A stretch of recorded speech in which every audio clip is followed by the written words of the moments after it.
Hi friends, പുതിയൊരു വീഡിയോയിലേക്ക് എല്ലാവർക്കും സ്വാഗതം. വീഡിയോയിലേക്ക് പോകുന്നതിന് മുമ്പേ തന്നെ ഈ ചാനൽ ഫസ്റ്റായിട്ട് കാണുന്നവരുണ്ടെങ്കിൽ ഫസ്റ്റ് തന്നെ സബ്സ്ക്രൈബ് ചെയ്ത് ലൈക്ക് ചെയ്ത് സപ്പോർട്ട് ചെയ്ത് കാണാം. മേഘ ദേഷ്യത്തോടെ ലക്ഷ്മിയോട് ചോദിക്കുകയാണ്, നിങ്ങൾ സ്വത്ത് വാങ്ങിക്കുമ്പോൾ എനിക്ക് നിങ്ങൾക്ക് എന്ന് വേർതിരിച്ചാണോ വാങ്ങിയത്?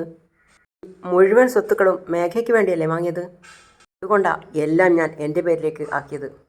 എടി മഹാഭാവി എന്ന് പറഞ്ഞ് ലക്ഷ്മി കൈ ഉയർത്തി അടിക്കാൻ ഓങ്ങുമ്പോഴേക്കും മേഘ കയ്യിൽ കയറി പിടിച്ചു. അത് കണ്ട് അവിടെ കൂടിയിരുന്നവർ എല്ലാവരും ഒരുമാതിരി ഷോക്കടിച്ചതുപോലെയായി. ഇനി എൻ്റെ മേലിൽ ഒരടി വീണാലുണ്ടല്ലോ നടക്കുന്നത് വേറെ ആയിരിക്കും എന്ന് പറഞ്ഞ് മേഘ ലക്ഷ്മിയുടെ കൈ തട്ടി മാറ്റുകയാണ് ചെയ്തത്. അപ്പോഴേക്കും ഷോക്കടിച്ചതുപോലെ നിൽക്കുന്ന ലക്ഷ്മിയുടെ അടുത്ത് പോയിട്ട് മഹേന്ദ്ര സാർ പറയാണ്, കണ്ടില്ലേ കണ്ടില്ലേ, ഇവൾക്കാണല്ലോ നീ എല്ലാം എഴുതി കൊടുത്തത്. 1 നമ്പർ ചൂസ ഇവള് ജയിലിൽ കിടക്കണ്ടവളാ. ഇപ്പോൾ തന്നെ കമ്മീഷണർക്ക് ഫോൺ ചെയ്ത് ഇവളെ അകത്തിടണം. അപ്പോഴാണ് സിദ്ധു വിളിക്കുന്നത്, അങ്കിളെ, അങ്കിളുടെ സ്വത്തുക്കൾ ഇവൾ എഴുതി വാങ്ങിയതല്ലേ അങ്കിൾ അറിയൂ? ഓൾറെഡി 2 പ്രോപ്പർട്ടി NRIസിന് വിറ്റ് കഴിഞ്ഞു. പ്രസാദ് സാറാണ് എന്നോട് ഇക്കാര്യം പറഞ്ഞത്. ലക്ഷ്മി പറയാ, എടി ദ്രോഹി, സ്വത്ത് എഴുതി തന്നിട്ട് 10 ദിവസം കൂടി ആയില്ലല്ലോ, ഇതിനുള്ളിൽ വിൽക്കാൻ കൂടി തുടങ്ങിയോ? നീയൊക്കെ ഏത് ജന്മ? നിനക്കൊന്നും ഒരു കുറവുമില്ലാതെ മഹാറാണിയെ പോലെയല്ലേ നിന്നെയൊക്കെ വളർത്തിയത്. അതിന് നീ തന്ന കൂലിയാണോ ഇത്? പിന്നെ മുത്തശ്ശൻ ചോദിക്കാണ്, മഹേന്ദ്ര ഇപ്പം എന്ത് ചെയ്യാൻ പോവാ? എന്താ ചെയ്യേണ്ടതെന്ന് എനിക്കറിയില്ല അച്ഛാ. അപ്പോൾ വാസു പറയാണ്, എന്താളിയാ മേഘയോട് ഇങ്ങനെ ആവശ്യമില്ലാതെ ദേഷ്യപ്പെടുന്നത്? അവൾ അത്ര വലിയ തെറ്റെന്താ ചെയ്തത്? നിങ്ങളുടെ പേരിലുള്ള സ്വത്തെല്ലാം അവളുടെ പേരിലേക്ക് എഴുതി മാറ്റി, അത്രയല്ലേ ഉള്ളൂ. എന്നായിരുന്നാലും നിങ്ങളുടെ സ്വത്തെല്ലാം അവൾക്ക് വന്നു ചേരേണ്ടതല്ലേ? ഈ കാണുന്ന സ്വത്തെല്ലാം മേഘയ്ക്ക് അവകാശപ്പെട്ടതല്ലേ? അവൾക്ക് വരേണ്ട സ്വത്തുക്കൾ അവളുടെ പേരിൽ എഴുതിയെടുക്കുന്നതിൽ നിങ്ങൾക്കെന്താ കുഴപ്പമില്ല? വാസുദേവ, അവളെ നിങ്ങൾ സപ്പോർട്ട് ചെയ്ത് സംസാരിക്കരുത്. ഇവൾ ജനിച്ചതിന് ശേഷം നീ വാങ്ങുന്ന ഓരോ പ്രോപ്പർട്ടിയും ഇവളുടെ പേരിലേ വാങ്ങുന്നേ? മുത്തശ്ശി ചോദിക്കുക. മേഘ ജനിച്ചതിന് ശേഷം നീ ബിസിനസ്സിൽ ഒരുപാട് വളർന്നില്ലേ? ഇപ്പോൾ ഇത്രയും സ്വത്തുക്കളുണ്ട് നിനക്ക്. ഇതിനെല്ലാം കാരണം ഇവളുടെ രാശിയല്ലേ? ഇതൊക്കെ കേട്ട് മഹേന്ദ്രൻ സാർ ദേഷ്യം വരികയാണ്. ഏയ് അവള് കാരണം കിട്ടിയ സ്വത്തുക്കളെല്ലാം അവൾ തന്നെ എടുത്തു. ഇതിനൊക്കെ എന്തിനാ നീ ഇങ്ങനെ ദേഷ്യപ്പെടുന്നത്? സ്വത്തുക്കൾ നിന്റെ പേരിലെന്താ ആയാലെന്താ, നിന്റെ മകളുടെ പേരിലായാലെന്താ, എല്ലാം ഇവിടെ തന്നെയല്ലേ ഉള്ളത്. എന്തോ അത്യാവശ്യ കാര്യത്തിന് 1-2 സ്വത്തുക്കൾ വിറ്റു. ഇനി സ്വത്തുക്കൾ വിൽക്കരുത് എന്ന് പറഞ്ഞാൽ പോരെ, പ്രശ്നം തീർന്നില്ലേ? ഇതിനൊക്കെ ഇവളേതോ കൊലക്കുറ്റം ചെയ്തതുപോലെ ആരും ഇങ്ങനെ ചോദ്യം ചെയ്യുന്നതിനാ? മഹേന്ദ്ര സാർ ദേഷ്യപരമാണ്. ചെറിയമ്മേ, വെറുതെ സംസാരിച്ച് നിങ്ങളോടുള്ള ബഹുമാനം കളയരുത്. വീണ്ടും വാസു ചോദിക്കുകയാണ്, അളിയ ഇപ്പോഴെന്തിനാ ഇവളോട് ദേഷ്യപ്പെടുന്നത്? അവൾ അത്രയ്ക്ക് വലിയ തെറ്റെന്താ പറഞ്ഞത്? അളിയൻ സമ്പാദിച്ച എല്ലാ സ്വത്തുക്കളും മേഘയ്ക്ക് വേണ്ടിയല്ലേ? ഏതോ കുറച്ച് വിറ്റിട്ടുണ്ടാവും. കുറച്ച് ക്ഷമിക്കണ്ടേ അളിയ? അത് കേട്ട് സിദ്ധു പറയാണ്, ക്ഷമിക്കാനോ? ആ NRI പാർട്ടിക്ക് പ്രോപ്പർട്ടി വിറ്റില്ലേ? ആ പണമെല്ലാം എന്തു ചെയ്തു? ആ പണം മുഴുവൻ ചിലവായിപ്പോയി. എന്ത്? അത് കേട്ട് എല്ലാവരും ഞെട്ടലോടെ നോക്കുകയാണ്. അതായത് ആരതിയോ ജാനകിയോ ലക്ഷ്മിയൊക്കെ. പ്രോപ്പർട്ടിയും വിറ്റ് ആ പണം മുഴുവൻ ചിലവാക്കിയെന്നോ എന്ന് പറഞ്ഞ് മഹേന്ദ്ര സാർ ദേഷ്യത്തോടെ മേഘയുടെ അടുത്തേക്ക് പോവാണ്. അപ്പോൾ വാസു, അളിയ തീർത്തളിയ, എന്താ ഒരു പുതിയ രീതി പെൺകുട്ടികളെ കൈനീട്ടി അടിക്കുന്നത്? വാസുവിൻ്റെ സംസാരം കേട്ട് മഹേന്ദ്ര സാർ ഞെട്ടലോടെ നോക്കുകയാണ്. വീണ്ടും വാസു പറയാണ്, തന്നോളം വളർന്ന മക്കളെ വഴക്ക് പറയുന്നത് പോലും തെറ്റാ? അളിയനാണെങ്കിൽ അവൾക്ക് നേരെ കയ്യോങ്ങുന്നു. എൻ്റെ സ്വത്തുക്കളെല്ലാം വിറ്റ് കാശെല്ലാം എവിടെ കൊണ്ടുപോയി തൊലച്ച് എന്നറിയില്ല. അവൾക്ക് നിങ്ങൾ വക്കാലത്ത് പറയുന്നോ? വാസു അപ്പോൾ ചിന്തിക്കുകയാണ്, അപ്പം മേഘ എനിക്ക് തന്ന ആ 85 ലക്ഷം രൂപ ഒരു സ്വത്ത് വിറ്റിട്ടാണ് അല്ലേ? കൊള്ളാലോ, മഹേന്ദ്രൻ്റെ കാശ് മഹേന്ദ്രൻ എന്നെ കൊടുത്ത് പറ്റിച്ചല്ലോ. പിന്നെ മഹേന്ദ്ര സാർ ദേഷ്യത്തോടെ പറയാണ്, ഇനി നിന്റെ മുഖം കാണുന്നത് പോലും എനിക്ക് വെറുപ്പാണ്. ആദ്യം നിന്റെ പേരിലുള്ള എല്ലാ സ്വത്തുക്കളും അമ്മയുടെ പേരിലേക്ക് മാറ്റിയെഴുത്. അതൊന്നും പറ്റില്ല അച്ഛാ, അതെൻ്റെ പേരിൽ തന്നെ ഇരിക്കട്ടെ. നിന്റെ പേരിൽ എന്തിനാ ഇരിക്കുന്നേ? നിനക്കെന്തിനാ ഞാൻ ഈ സ്വത്തുക്കൾ തരേണ്ടത്? ചേട്ടാ, ഇവള് ചേട്ടൻ്റെ മോള് തന്നെയല്ലേ, എന്തിനാ സ്വത്തൊക്കെ തിരിച്ച് ചേട്ടൻ്റെ പേരിൽ എഴുതാൻ പറയുന്നേ? ജാനകി ചോദിക്കുക. അവളുടെ പേരിൽ തന്നെ ഇരുന്നോട്ടെന്നേ. അവളുടെ പേരിൽ ഇരിക്കാൻ പാടില്ല. നാളെ തന്നെ നിന്റെ പേരിലിരിക്കുന്ന മുഴുവൻ സ്വത്തുക്കളും ലക്ഷ്മിയുടെ പേരിലേക്ക് മാറ്റിയെഴുത്. എന്താളിയാ കൊച്ചുകുട്ടികളെ പോലെ സംസാരിക്കുന്നത്? സ്വത്ത് ആരുടെ പേരിൽ ഇരുന്നാലെന്താ? ആരുടെ പേരിൽ വേണമെങ്കിലും ഇരിക്കട്ടെ, പക്ഷേ ഇവളുടെ പേരിൽ പാടില്ല. മേഘ എന്താ അന്യയാണോ? അവൾ നിങ്ങളുടെ സ്വന്തം മോളാ, സ്വന്തം രക്തം. അവളുടെ പേരിൽ ഈ സ്വത്തെല്ലാം ഇരിക്കുന്നത് കൊണ്ട് എന്താ കുഴപ്പം? എന്തെങ്കിലും പ്രശ്നമുണ്ടോ? മഹേന്ദ്രൻ സാറ് എല്ലാവരെയും മാറി മാറി നോക്കിയിട്ട് പറയാണ് അവസാനം, നിങ്ങളോട് എല്ലാവരോടുമായിട്ട് ഞാനൊരു കാര്യം പറയാം. മേഘ ഞങ്ങളുടെ മകളല്ല. അത് കേട്ട് സിദ്ധുവും മുത്തശ്ശനും മാലതി മുത്തശ്ശിയും അതേപോലെ തന്നെ ആരതിയും ജാനകിയും ഒക്കെ ഒരു ഞെട്ടാണ്. വാസു പോലും ഞെട്ടിപ്പോയി. അവൾക്ക് ഈ സ്വത്തിൽ ഒരവകാശവും ഇല്ല. ജാനകി, എന്താ ഏട്ടാ ഈ പറയുന്നേ? സ്വന്തം മകളെ അവൾ സ്വന്തമല്ലെന്ന് പറയുന്നു. നോക്ക് ജാനകി, നിനക്കൊന്നും അറിയില്ല. ഇവൾ ഞങ്ങളുടെ മകളെയല്ല. മേഘ എൻ്റെയും ലക്ഷ്മിയുടെയും മകളല്ല. ഇവൾ വേറെ ആരോ.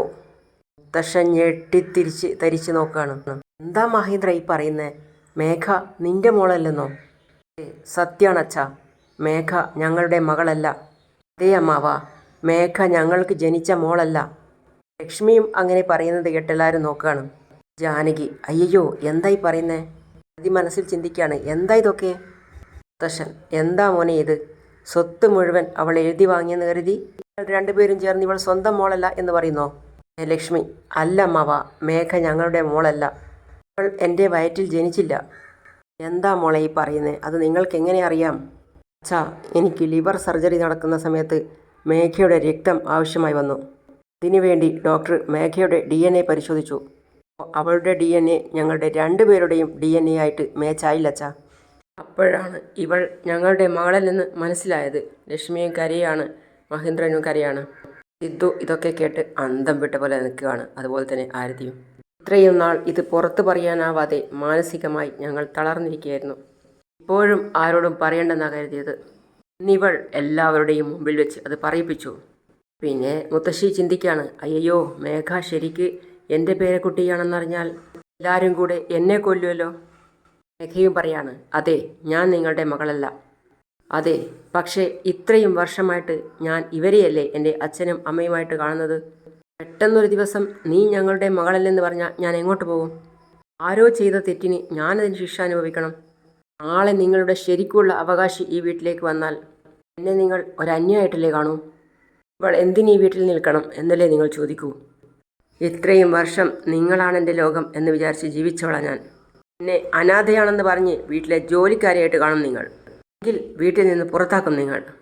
അതുകൊണ്ട് തന്നെയാണ് ഞാൻ എന്നെ സംരക്ഷിക്കാൻ വേണ്ടി ഈ സ്വത്തുക്കൾ മുഴുവനും എൻ്റെ പേരിലേക്ക് മാറ്റി എഴുതിയത്. പെട്ടെന്ന് മഹേന്ദ്ര സാർ പറയാണ്, മിണ്ടിപ്പോകരുത്. ഞാൻ അധ്വാനിച്ചുണ്ടാക്കിയ സ്വത്ത് ആരാണ് അനുഭവിക്കേണ്ടത്? മുഴുവനും എൻ്റെ രക്തം വിയർപ്പാക്കി ഉണ്ടാക്കിയതാണ് ഞാൻ. ഞങ്ങൾ ചെയ്ത തെറ്റിന് വേണ്ടി നിന്റെ പങ്ക് എന്ത് വേണമെങ്കിലും ഞങ്ങൾ തരാം. അത് വാങ്ങിയിട്ട് മിണ്ടാതിരുന്നോ? മുത്തശ്ശി, ഓ താ നിനക്ക് നല്ലത്. നിങ്ങളെന്തിനാ എനിക്ക് ഭിക്ഷ തരുന്നത്? ഇനി മുതലേ ഇവിടെയുള്ള എല്ലാ സ്വത്തുക്കൾക്കും ഞാനാണ് മുതലാളി. ഞാൻ പറയുന്നത് കേട്ട് വേണം ഇനി മുതൽ നിങ്ങളെല്ലാവരും ഇവിടെ കഴിയേണ്ടത്. ഓ, നീ ഇതുവരെ എന്നെ ഒരു അച്ഛനായിട്ട് മാത്രമേ കണ്ടിട്ടുള്ളൂ. നിന്റെ ശത്രുവായി കാണാൻ അവസരം ഉണ്ടാക്കരുത്. ഞാൻ ശപിച്ചാലുണ്ടല്ലോ നിനക്കത് താങ്ങാൻ കഴിയില്ല. ആത്മാഭിമാനമുണ്ടെങ്കിൽ നിന്റെ പേരിലുള്ള സ്വത്തുക്കളെല്ലാം ലക്ഷ്മിയുടെ പേരിലേക്ക് മാറ്റിയെഴുത്. ഇല്ലെങ്കിൽ അതിൻ്റെ പ്രത്യാഘാതം ഭയങ്കരമായിരിക്കും. എന്താ, ഭീഷണിപ്പെടുത്താണോ? അല്ല മേഘ, നിന്നെ ഭീഷണിപ്പെടുത്തി പറഞ്ഞതല്ല. ലക്ഷ്മിയെ ഇമോഷണലായി ബ്ലാക്ക്മെയിൽ ചെയ്ത് കള്ളത്തരം കാണിച്ച് നിൻ്റെ ഇഷ്ടത്തിന് എല്ലാ സ്വത്തുക്കളും എഴുതി വാങ്ങി. നിൻ്റെ കയ്യിൽ നിന്ന് ഈ സ്വത്തുക്കൾ തിരികെ വാങ്ങാനായി ഞാൻ ഏതറ്റം വരെയും പോകും. അത് കേട്ട് മേഘ ഒന്ന് ഞെട്ടി. അത് നമുക്ക് കാണാം. മേഘ അത്രയും പറഞ്ഞ് അവിടെ നിന്ന് പോയി. ലക്ഷ്മി തലക്കടിച്ച് കരയാണ്. അയ്യോ അയ്യോ അയ്യോ അയ്യോ എന്ന് പറഞ്ഞു. ഏട്ടാ, ഞാൻ തെറ്റ് ചെയ്തേട്ടാ. ഏട്ടാ, ഞാൻ നിങ്ങളോട് ചോദിക്കാതെ സ്വത്ത് അവൾക്ക് എഴുതി കൊടുത്തു. ഞാൻ ചെയ്തത് വലിയ തെറ്റായേട്ടാ. ഏട്ടൻ എന്നോട് ക്ഷമിക്കേട്ടാ. അപ്പോഴേക്കും മഹേന്ദ്രൻ സാറ്, ലക്ഷ്മി ലക്ഷ്മി എഴുന്നേൽക്ക്. ലക്ഷ്മി, നീ കരയരുത്. അവളുടെ കയ്യിലുള്ള സ്വത്തെല്ലാം എങ്ങനെയാണ് വാങ്ങേണ്ടെന്ന് എനിക്കറിയാം. പക്ഷേ നീ വിഷമിക്കരുത്. എന്നോട് ക്ഷമിക്കേട്ടാ. മേഘ മഹേന്ദ്രൻ്റെ മകളല്ലാത്തത് കൊണ്ടാണ് എനിക്ക് ഇത്രയും വലിയ എമൗണ്ട് തന്ന് സഹായിച്ചത്. വാസു ആ സമയത്ത് മനസ്സിൽ ചിന്തിക്കുകയാണ്. ഞാൻ അവളെ സപ്പോർട്ട് ചെയ്യാൻ വേണ്ടിയാണ് അവൾ എന്നെ സഹായിച്ചത്. ഇനി അങ്ങോട്ട് മേഘയ്ക്ക് തന്നെ സപ്പോർട്ട് കൊടുക്കണം. ലക്ഷ്മി കരഞ്ഞ് തൊഴുതു നിൽക്കുകയാണ് മഹേന്ദ്രൻ സാറിൻ്റെ മുമ്പിൽ. പിന്നെ കാണിക്കുന്നത് ചന്ദ്രികയാണ്. ചന്ദ്രികയും മലരും കിടന്നിട്ട് ഉറങ്ങാണ്. ആ സമയത്താണ് കതകിൽ മുട്ടുന്നത് കേൾക്കുന്നത്. അപ്പോൾ ചന്ദ്രിക മനസ്സിൽ ചിന്തിക്കുകയാണ്, ഇതാരാ ഈ സമയത്ത്? മഹേഷ് പണം വാങ്ങിച്ച അവരായിരുന്നു. കതക് തുറന്ന് അയാളെ കണ്ടപ്പോൾ ചന്ദ്രിക പറയാണ്, എന്തിനാ ഇപ്പോൾ ഈ നേരത്ത് വന്നത്? എടോ, എന്താടോ നോക്കി നിൽക്കുന്നത്? അകത്ത് പോയി കുട്ടിയെ എടുത്തിട്ട് വാ. അകത്തേക്ക് എല്ലാവരും ഓടി കയറുകയാണ്. അപ്പോൾ ചന്ദ്രിക, ഏയ് ഏയ് ഏയ് മാറടോ. അതൊന്നും കാര്യാക്കാതെ എല്ലാവരും അകത്തേക്ക് കയറിപ്പോയി. അയ്യോ, എൻ്റെ കുട്ടി, മോളെ മോളെ മോളെ വിട്. പലരും കരയാണ്, അമ്മേ അമ്മേന്ന് വിളിച്ചിട്ട്. പക്ഷെ അവർ അതൊന്നും കാര്യാക്കാതെ കുട്ടിയെ എടുത്തിട്ട് പുറത്തേക്കിറങ്ങി. നിക്ക്, ഇനി നീ എൻ്റെ പണം തിരിച്ചു തന്നാൽ മാത്രമേ നിനക്ക് നിൻ്റെ കുട്ടിയെ കാണാൻ പറ്റൂ. അയാൾ പിന്നെ ചന്ദ്രികയെ തള്ളി താഴെയിട്ടു.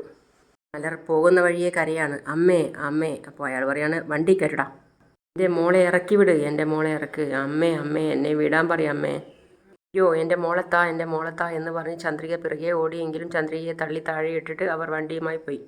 ഈശ്വരാ, ഞാൻ എന്താ ഇനി ചെയ്യാം? മലർ മോളെ മലർ. മലർ സ്വപ്നം കാണുമായിരുന്നു കിടന്നിട്ട്. എന്താ മോളെ, എന്താ മുഖമൊക്കെ വേർതിരിക്കുന്നല്ലോ? അമ്മേ എനിക്ക് പേടിയാവുന്നമ്മേ, അമ്മേ എനിക്ക് പേടിയാവുന്നമ്മേ. എന്തിനാ മോളെ പേടിക്കുന്നേ? എന്തെങ്കിലും സ്വപ്നം കണ്ടോ? അതെ അമ്മേ, രാവിലെ ഒരാൾ വന്നിട്ട് പോയില്ലേ, അയാൾ ഇവിടെ വന്ന് എന്നെ എടുത്തുകൊണ്ട് പോകുന്നതായിട്ട് ഞാൻ സ്വപ്നം കണ്ടമ്മേ. എനിക്ക് വല്ലാതെ പേടിയാവുന്നമ്മേ. എന്നെ അയാൾ ശരിക്കും കൊണ്ടുപോകുമമ്മേ? അങ്ങനെയൊന്നും സംഭവിക്കില്ല മോളെ, വെറുതെ പേടിക്കല്ലേ മോളെ. അമ്മയില്ലേ നിൻ്റെ കൂടെ? അമ്മ ഇവിടെ ഉള്ളപ്പോൾ നിന്നെ ആരും ഒന്നും ചെയ്യില്ല. ധൈര്യമായിട്ട് എൻ്റെ മോള് കണ്ണടച്ചുറങ്ങിക്കോ. കിടക്ക് മോള്, അമ്മ ഇപ്പം വരാവേ. മോള് എഴുന്നേറ്റേ, ദേ ഈ പ്രസാദം തൊട്ടോളൂ. ഇനി എൻ്റെ മോള് ഉറങ്ങിക്കോ, ഒരു ദുസ്വപ്നവും കാണില്ല. കിടന്നോ. മോള് പേടിക്കണ്ട കേട്ടോ, അമ്മ അടുത്ത് തന്നെയുണ്ട്. മോള് കണ്ണടച്ച് കടന്ന് ഉറങ്ങിക്കോ. പാവം മലർ രാവിലെ നടന്നതൊക്കെ ഓർത്ത് പേടിച്ച് കിടന്നിട്ടാവും. അങ്ങനെയാണ് ഇന്നത്തെ ഭാഗം അവസാനിക്കുന്നത്. അടുത്തതായി കാണിക്കുന്നത് മഹേന്ദ്ര സാറ് മേഘയോട് പറയാണ്, നിനക്ക് അഭിമാനം എന്നുണ്ടെങ്കിൽ നീ പ്രോപ്പർട്ടിയെല്ലാം ലക്ഷ്മിയുടെ പേരിലേക്ക് തന്നെ തിരിച്ചെഴുതി കൊടുക്ക്. വീട്ടിൽ നിനക്ക് താമസിക്കാം, അല്ലെങ്കിൽ പുറത്തു പോവാം. ഞാനെന്തിനു പോകണം? ഞാൻ ഈ വീട് വിട്ടു പോവില്ല. നിങ്ങൾക്ക് എൻ്റെ കൂടെ താമസിക്കാൻ പറ്റില്ലെങ്കിൽ നിങ്ങൾ വേറെ വീട് നോക്കുന്നതാണ് നല്ലത്.